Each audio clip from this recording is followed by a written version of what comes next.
We are in the third week on a series that we are calling Mission, kind of about the mission of the church in general, but more specifically the mission of our church, of WCC.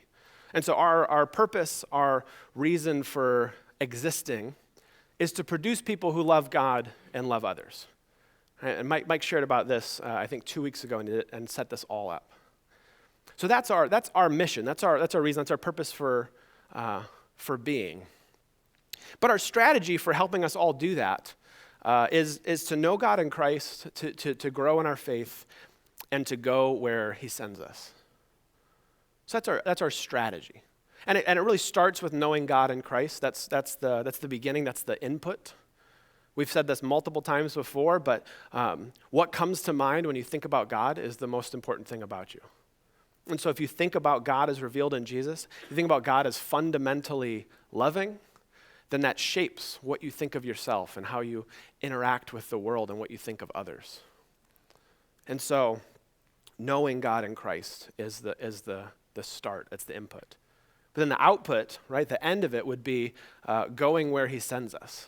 That can look like any number of things, but basically it's just being faithful to God's call, being faithful to living out an ethic of love, being obedient, that our faith is something that's meant to be lived out.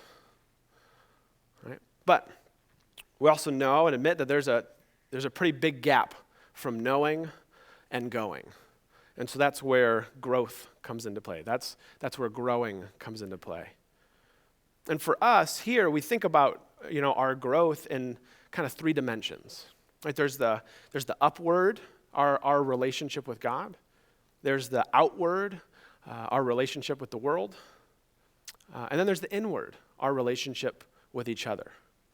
And that to actually be fully formed in Christian maturity is to grow in all of these arenas. And you see that the diagram, they sort of overlap in that way. And so this morning we're going to look at, the importance of inward relationships. We're going to kind of examine a little bit of the why that's one of our, kind of growth strategies, and maybe rethink things a little bit differently. But then we're going to spend the end going through just some of the practices that we have in place, some of the opportunities we have to engage in some of these practices together. And so that'll be our plan for this morning. So to kick things off, I'm going to read in Luke, chapter 21, verses 5 to 19. Words should be up on the screen if you can read them. Some of His disciples began talking about the majestic stonework of the temple and the memorial decorations on the walls. But Jesus said, "The time is coming when all these things will be completely demolished. Not one stone will be left on top of another." "Teacher," they asked, "when will all this happen? What sign will show us? What sign will show us that these things are about to take place?" He replied, "Don't let anyone mislead you, for many will come in my name, claiming I am the Messiah, and saying the time has come, but don't believe them. And when you hear of wars and insurrections, don't panic. Yes, when these things must take place first, but the end won't follow immediately." Then he added, "Nation will go to war against nation and kingdom against kingdom. There will be great earthquakes, and there will be famines and plagues in many lands. And there will be terrifying things and great miraculous signs from heaven. But before all this occurs, there will be a time of great persecution. You will be dragged into synagogues and prisons. You will stand trial before kings and governors because you are my followers. But this will be your opportunity to tell them about me. So don't worry in advance about how to answer the charges against you, for I will give you the right words and such wisdom that none of your opponents will be able to reply or refute you. Even those closest to you, your parents, brothers, relatives, and friends, will betray you. They will even kill some of you. And everyone will hate you because you are my followers. But not a hair on your head will perish. By standing firm, you will win your souls." So some encouragement, encouraging words for us this morning. So Jesus is talking to His disciples. And he's letting them know, he's sort of predicting a time of great persecution for them coming up. Right, a time when they're going to be put before synagogues and thrown into prisons, when friends and families will betray them, when they will be, in some cases, even killed. And so the question for us to ask this morning that comes out of this is why? Why do these things have to happen? Why is Jesus predicting these things to happen to his followers? Before I get to that, I guess I want to touch base and ask the question, like, what do you think about when you think about predicting or predictions?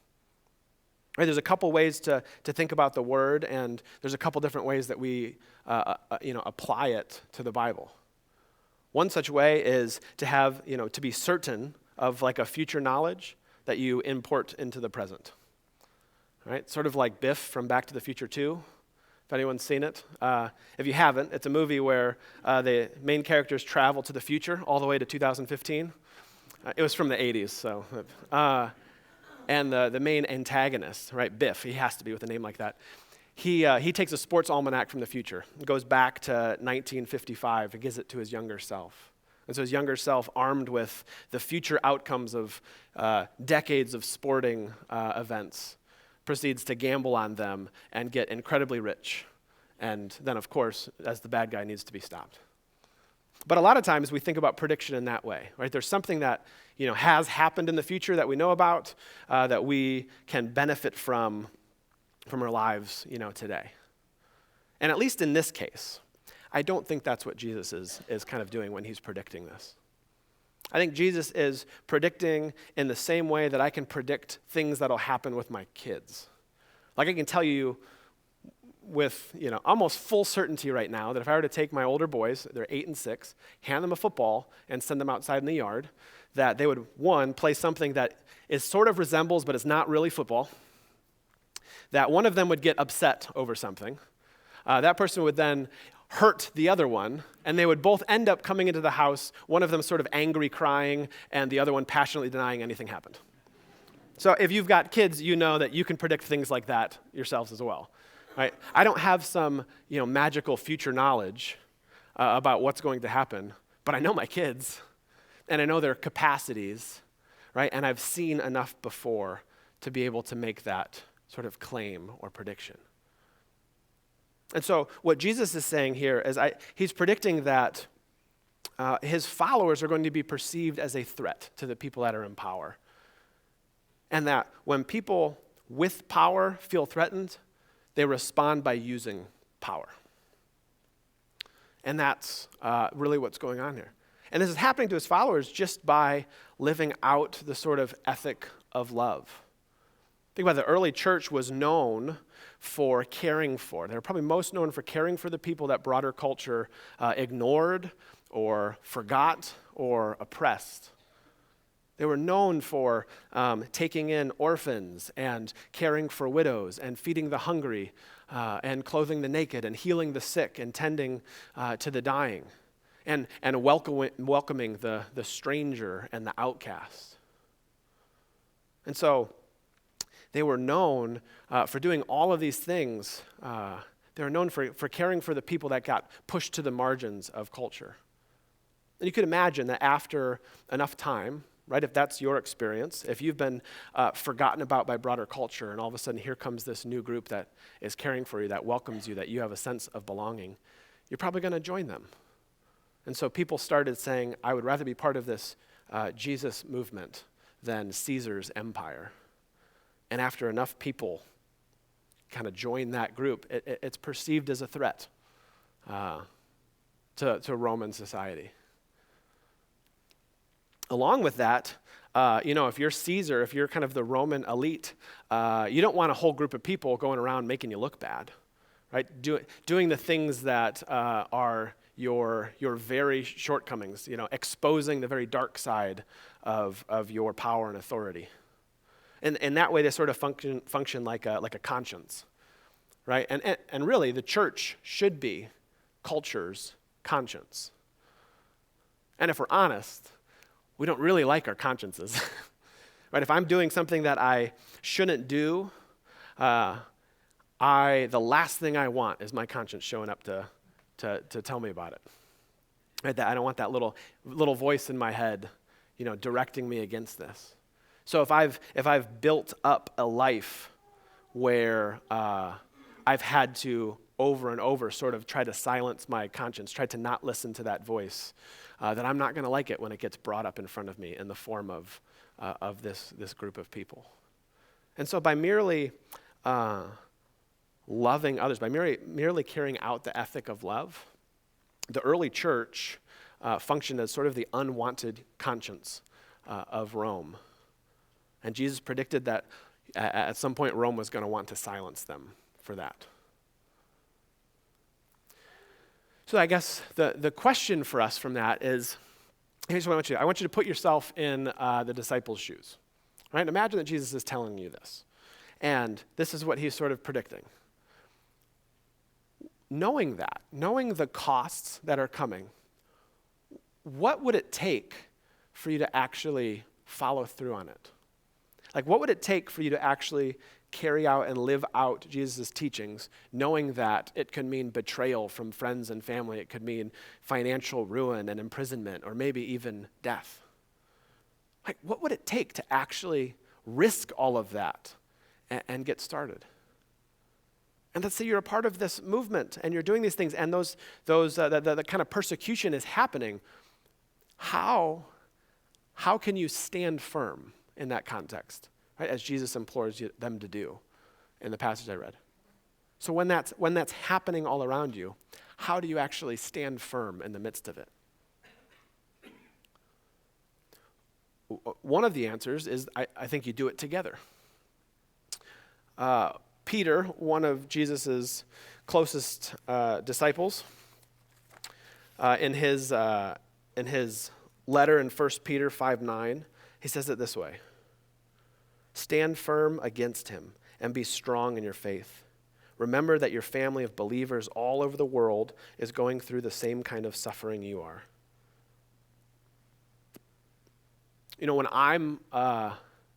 When somebody close to me is going through something, right? They're suffering, but they're doing it in a way that I'm seeing them faithful to Jesus. Right? That's inspiring to me. I don't have I've never been in the military, but I would imagine that's sort of the same idea in the military, or if you've been on sports teams or things like that before, right? To some degree, the suffering together compels you to do your best, right? Compels you to keep going. And not only that, if someone that's close to me is faithfully persevering through something, right? I don't want to let God down, but I don't want to let them down either. And so it sort of compels and encourages me to be faithful, to stand firm, to continue moving along. And that's part of the role that I think relationships play. But beyond that, relationships, they help us to work out our faith. Relationships help us to practice our faith. I used the example of my kids earlier, and not to throw them under the bus, but the reality is I know that it's going to lead to some sort of fighting and crying, not because my kids don't love each other, but they're just not formed enough yet. They haven't grown up enough yet to be able to live out that ethic, right? They know that they love each other. They know about sharing and forgiveness and things like that. They know that stuff. But there's a lot of work that needs to happen for them to actually be able to live it out. But experiencing those sort of conflicts, right? Being together, it's a lot harder, I think, to teach sharing to an only child, right? Having multiple kids, they're going through conflict, right? They're working that stuff out. They're getting that opportunity to refine it, to grow, to kind of apply our teachings. So it gives them the space to do that. And in sort of the same way, that's what our relationships allow us to do. Right? Spiritually, I think a lot of times we think of the individual practices that we can engage in, and they're great. I mean, Mike talked about a bunch of them last week. There's plenty of individual practices for us to engage in, to grow. Right? But there's some things that you can only learn in community. right, that you can only develop in community. Right, I mentioned like forgiveness, right? You need at least two parties for that, right? Love, unity, some of these big qualities of the faith can really only be practiced and worked out in community. And so our sort of inward relationships help us to do that. They also give us context to God's love. The gospel writer Luke follows up his book with the book of Acts that sort of chronicles the early church. And it's interesting to see how this like passage I read this morning, if you read the book of Acts, to see how it all gets sort of played out. But Luke in Acts chapter 4 sort of gives us an example of what it might look like to give context, how relationships give context to God's love. It says this: all the believers were united in heart and mind, and they felt that what they owned was not their own, so they shared everything they had. The apostles testified powerfully to the resurrection of the Lord Jesus, and God's great blessing was upon them all. There were no needy people among them, because those who owned land or houses would sell them and bring money to the apostles and give to those in need. They didn't just know about God's love, right? They experienced it. They experienced it from each other. That gave context to what might be kind of an abstract concept of God's love. Right? If you've ever been in a situation where you were in need, right? If you've ever been in a situation that you were in need of something and somebody just generously, unconditionally met that need and cared for you, right? You know that moments like that anchor your faith, right? Moments like that, I've had several in my life that I can look back on, and those are the times that I can say it feels like God was real, right? It provides those anchor points to our faith. And so these formative relationships, friendships that we can build in this way, do that. They can give, context to God's love. We can be that expression for each other. So the early church's battle was against persecution. That was the challenge that they were coming up against. And for our context, specifically Waterville Community Church, it's probably not persecution, at least not in that same way. But we are called to be faithful to a culture that thinks us largely irrelevant, right? We're called to be faithful to a culture that doesn't care really whether we exist or not, right? And I think the challenge to us is that I really do think the church has a tremendous amount to offer our culture now, but we've lost sort of that authority or that opportunity to share. Think about it. We live at what is basically the apex of human society, right? Humans have and can do things that we've never been able to do before. You would think with all the advancements and progress that we've made that our lives would be more satisfied and fulfilled than they've ever been before. Yet I don't know if anybody would characterize our culture in that way. Right? The amount of the numbers of people killing themselves in our culture, either quickly or slowly over time, are at like record highs. Right? We're more connected than ever, and yet the younger that you go, the more people report feelings of loneliness. Right? We're more connected than ever with technology, but the younger that you ask people, the more likely they're to say they're experiencing loneliness and isolation.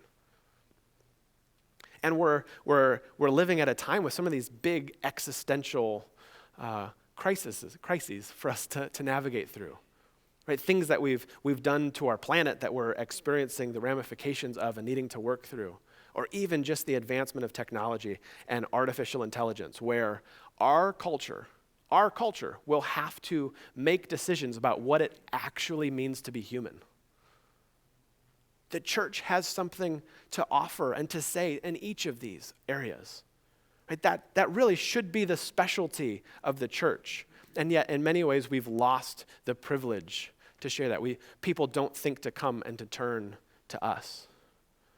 And so I think our call to faithfulness, our way of sharpening each other, our mission really is to live our lives in such a way, is to compel each other to live in such a way that the message that we have to offer, the gift that we have to offer, can actually be received by the people around us.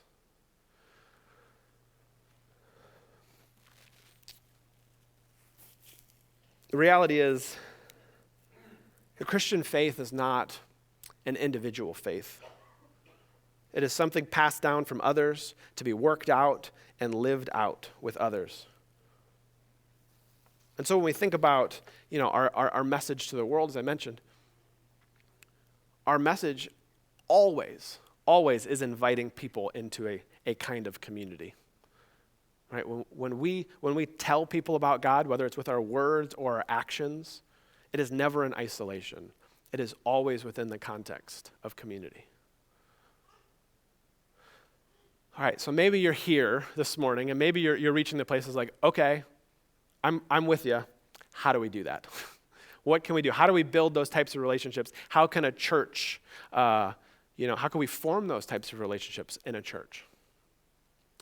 And so, like our other pathways, Mike talked about the upward one last week. It takes work, right? We actually have to intentionally try to cultivate those relationships. We have to take steps to challenge ourselves to grow and to actually develop those relationships with people. And so, just like we did with the upward, we kind of came up with a pathway for an inward type of pathway to help us connect more within the church. Now, you don't have to do any of these things. You don't have to do any of them or all of them. But we think that if you are looking to be more connected to people here, if you're looking for that sense of belonging here, if you follow kind of steps along this pathway, that you'll achieve that.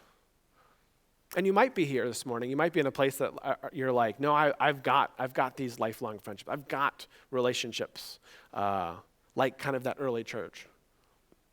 That's great. You definitely don't need to do the pathways, but you might want to think about it in terms of what you have to offer others, right? Rather than just using the pathway for yourself. So, that being said, the first sort of step that we have is what I mentioned earlier we call connecting point. We intentionally carve out time each week to allow for people to kind of meet and catch up. And as I mentioned, if you're relatively new here, we have a staff person that'll typically always be by that welcome desk area that we'd love the chance to meet you. Or go strike up a conversation with someone new. Or go catch up to people that you've been getting to know. Right? So it's the first step on the pathway because in some sense it's the easiest because you're already here on a Sunday, and so you just hang out a little bit longer, and there you go. You're part of Connecting Point. But if you're like me, it can also be a little intimidating, right? If you're like, oh, there's a bunch of people that I don't know, and while the space is there and accessible to meet them, that might be an intimidating environment. And so we have other opportunities, right, as well. One of them being events. Our church puts together events kind of throughout the year that are, the main purpose is social, is connecting to other people. We did food trucks after church over the summer. We have a summer party, a fall party. We've got our Christmas party coming up, which will be a lot of fun and a great chance to connect with other people. So if you want a little bit less pressure, it takes an additional commitment of time, right? It's not right after church on Sunday, but it might require registering on a website and showing up. But it's an opportunity to have fun and to meet and get to know some people in that sort of context. And if you are more introverted and you still don't like that idea, I would suggest signing up for like midweek. Mike shared about it last week. Midweek is our, we run sessions throughout the year. We'll have like a big kind of shared meal for a half hour or so and then break off into different classes.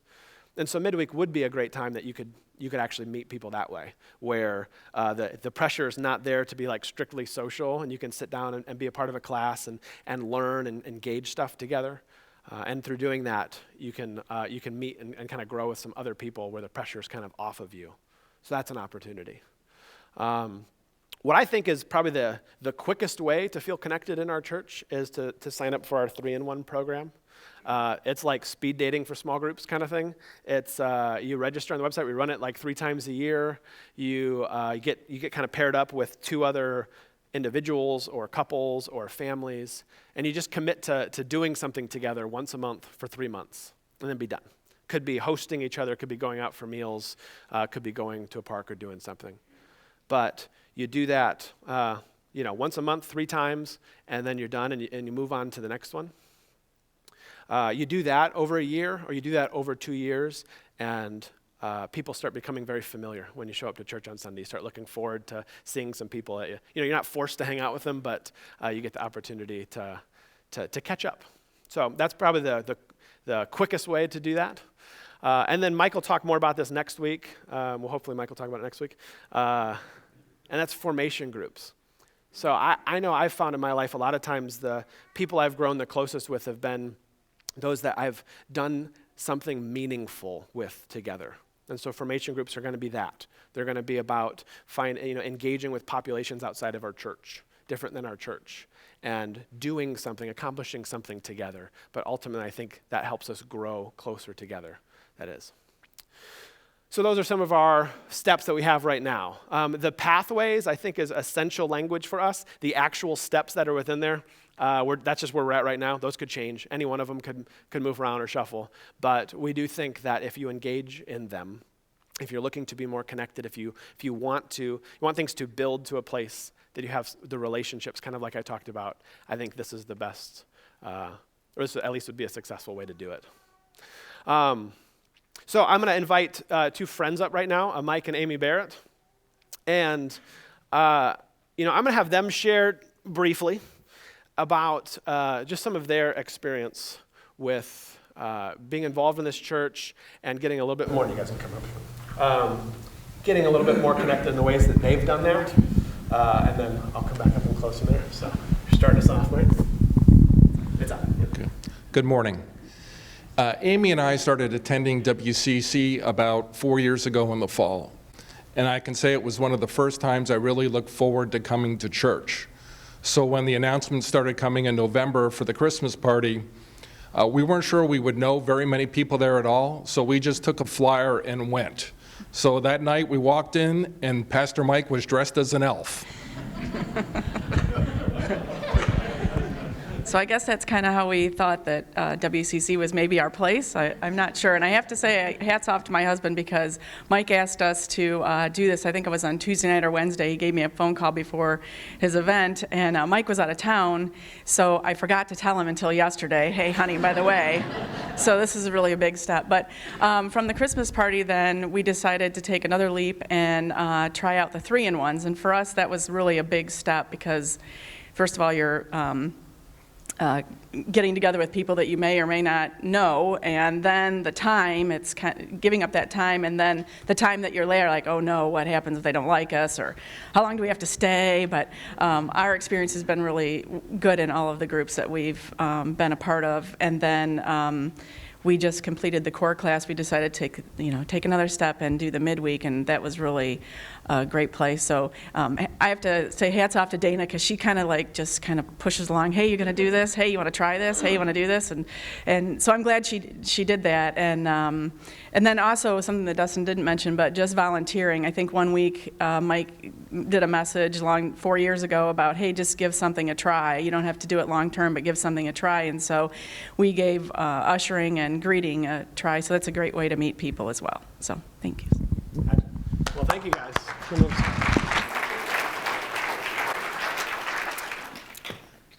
So, yeah, and we have to put them in like a linear order, just because that's the way that text works. But for a lot of people, it's going to be just a unique journey for everybody. And so if you're looking to get connected, you can go straight through in order, or you can kind of bounce around and pick different things that you want to pick.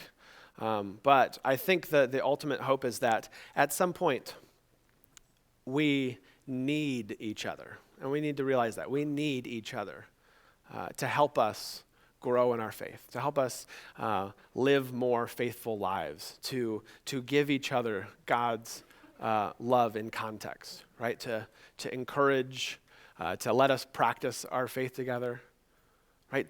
To be unified even when we disagree with things, even when we come from different backgrounds or have different philosophies or theologies or whatever it might be, that we come together and we work that stuff out. And I think that's not just important for our own growth, but I think that is an important message for our culture and our world right now. So my question for you, I guess, would be, one, do you have those types of relationships? Do you have that community already? And either separately or maybe connected to it, where do you see yourself on the pathway that I shared? What might be just the next step that you can take? All right, I think Amy used that. Mike and Amy both had a great job of sharing. Just like it's a leap of faith, right? Could it be awkward? Yeah. Could it be weird? Yeah. Maybe people not like you? Sure. But you take a step of faith, and that, when we do challenging things, when we do hard things, that always leads to us growing.